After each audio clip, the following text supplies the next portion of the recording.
जय यीशु की। मैं हूँ प्रियंका डामोर और आप देख रहे हैं रेडियो वेतशीर्षक की हिंदी सर्विस। कलीसिया समाचार में आप सभी का स्वागत है। कलीसिया समाचारों में प्रमुख है, स्टैन स्वामी की मौत आज देश की मानवता पर सवाल उठाती है। पुलिस ने उड़ीसा के एक गांव ईसाइयों के सामाजिक अलगाव को खत्म करने में मदद की। भारतीय कलीसिया दलित ईसाइयों के लिए समानता चाहती है। पूर्व पुर्तगाली उपनिवेश में कैथलिक उत्सव विवाद का विषय बन गया। पॉप ने कलकत्ता के आर्चडायसिस के नए कोएडिटर बिशप की नियुक्ति की। गोवा के कैथलिकों ने विश्व धरोहर स्थल के पास वाणिज्यिक परियोजना का विरोध किया। सिरो-मलाबार कलीसिया का कहना है कि पूजा पाठ विवाद का अंत हमें आगे बढ़ने में मदद करेगा। अब जानते समाचार विस्तार से। स्टैन स्वामी की मौत आज देश की मानवता पर सवाल उठाती है। फादर स्टैन स्वामी की हिरासत में मौत सरकार के तहत मानवता के प्रति भारत की प्रतिबद्धता पर गंभीर सवाल उठाती है। 84 वर्षीय जेसुइट पुरोहित और आदिवासी अधिकारी कार्यकर्ता की 5 जुलाई 2021 को कठोर आतंकवाद विरोधी कानून के तहत जेल में रहते हुए मृत्यु हो गई, जिससे पूरे देश में आक्रोश और दुख फैल गया। तमिलनाडु में जन्मे स्वामी ने अपने जीवन के 2 दशक से अधिक समय झारखंड के स्वदेशी आदिवासी समुदाय को समर्पित कर दिए। उन्होंने लगातार कॉरपोरेट हितों का विरोध किया, जिन्होंने खनन और औद्योगिक परियोजनाओं के लिए आदिवासी भूमि को खतरे में डाला। अन्यायपूर्ण तरीके से कैद में किए गए और माओवादी करार दिए गए युवा आदिवासी के लिए उनकी वकालत ने उन्हें निशाना बनाया। शांतिपूर्ण सक्रियता के प्रति उनकी प्रतिबद्धता के बावजूद सरकार ने उन्हें स्थापित व्यवस्था के लिए खतरा माना। पुलिस ने उड़ीसा के गांव ईसाइयों के सामाजिक अलगाव को खत्म करने में मदद की। पुलिस और प्रशासनिक हस्तक्षेप ने भारत के उड़ीसा के एक गांव में ईसाइयों के एक समूह पर हिंदुओं द्वारा लगाए गए सामाजिक अलगाव को खत्म करने में मदद की। एक पुलिस अधिकारी ने पुष्टि की कि उप विभागीय पुलिस अधिकारी प्रशांत कुमार बेहरा ने कहा कि 24 जून को क्योंझार जिले के रंगमती में सरकारी अधिकारी, पुलिस और लगभग 60 ग्रामीणों की एक बैठक में 1 महीने का सामाजिक बहिष्कार हटा लिया गया। उन्होंने 26 जून को बताया, हमने नेताओं और ग्रामीणों से कहा कि कोई भी हिंदुओं और ईसाइयों के बीच लड़ाई और हिंसा नहीं चाहता है और तुच्छ मुद्दों पर चिंगारी भड़काना नहीं चाहता है। उन्होंने कहा कि हिंदू नेताओं ने वादा किया कि कोई हिंसा या आक्रामकता नहीं होगी और बहिष्कार हटा लिया गया है।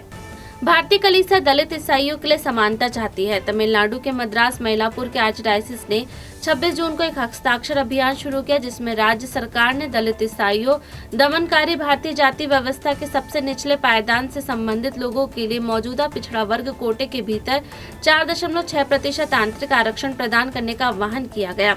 हालांकि तमिलनाडु में एक मजबूत आरक्षण प्रणाली है, लेकिन दलित ईसाइयों को उनकी धार्मिक पहचान के कारण अनुसूचित जाति की श्रेणी से बाहर रखा जाता है। यह बहिष्कार सामाजिक, आर्थिक और शैक्षिक हाशिए पर होने के बावजूद जारी है। आर्चडायसिस SC/ST आयोग के अध्यक्ष फादर मरिया जॉन बॉस्को ने कहा, यह एक नए कोटे की मांग नहीं है, बल्कि मौजूदा BC कोटे के भीतर आंतरिक पुनर्वितरण के लिए एक उचित दलील है। जब तक सुप्रीम कोर्ट दलित ईसाइयों को SC का दर्जा नहीं देता, तब तक यह 4.6% आंतरिक आरक्षण उनके ऐतिहासिक चल रहे हाशिए पर होने को दूर करने में मदद करेगा।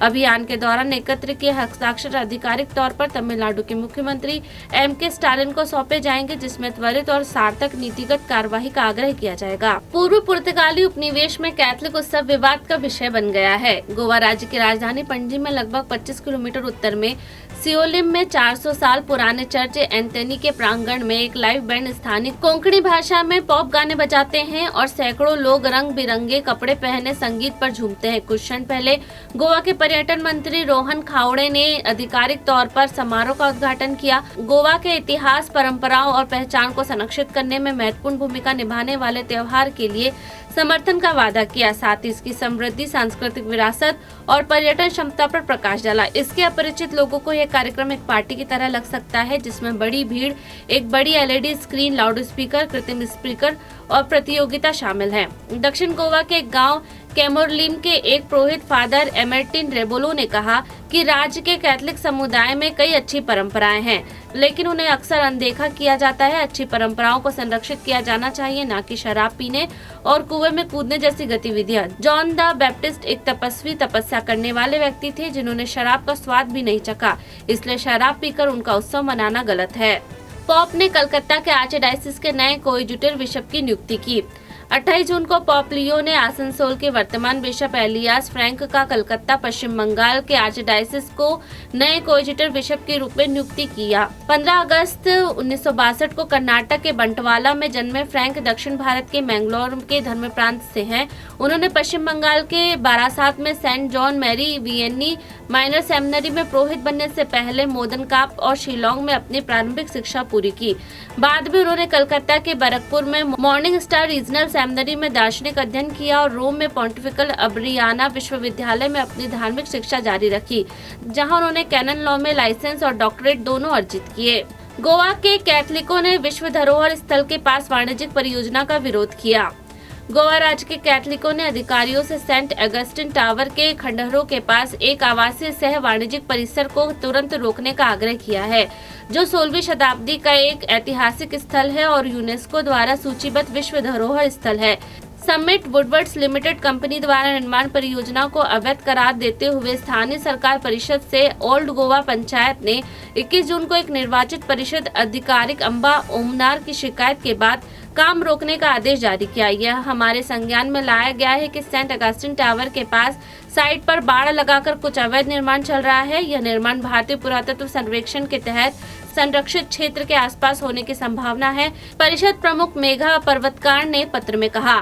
सिरो मलाबार कलीसिया का कहना है कि पूजा पाठ विवाद का अंत हमें आगे बढ़ने में मदद करेगा। भारत सिरो मलाबार कलीसिया के प्रमुख मेजर आर्चबिशप राफेल तड़ातिल का कहना है कि पिछले सप्ताह पुरोहित और कैथलिकों के विद्रोही समूह के साथ पूजा पाठ के संबंध में किए गए प्रस्तावों का उद्देश्य कलीसिया के भीतर शांति बहाल करना था। एर्नाकुलम अंगामाली आर्चडायसिस के अपने पुरोहित आर्चबिशप जोसेफ पेम्पलानी के साथ 25 जून को जारी एक आधिकारिक पत्र में तड़ातिल ने कहा कि कलीसिया के भीतर शांति बहाल करने के सबसे व्यवहारिक साधन के रूप में ये प्रस्ताव पारित किए गए। ये विवाद जो 50 वर्षों से अधिक समय से चल रहा था, 2021 में और भी बदतर हो गया जब आर्चडायसिस के अधिकांश पुरोहित और कैथलिकों ने कलीसिया की धर्मसभा द्वारा अनुमोदित पूजा पाठ को सार्वजनिक रूप से स्वीकार करने से इनकार कर दिया, जिसमें पुरोहित से यूक्रिस्ट प्रार्थना के दौरान वेदी की ओर मुख करने के लिए कहा गया था।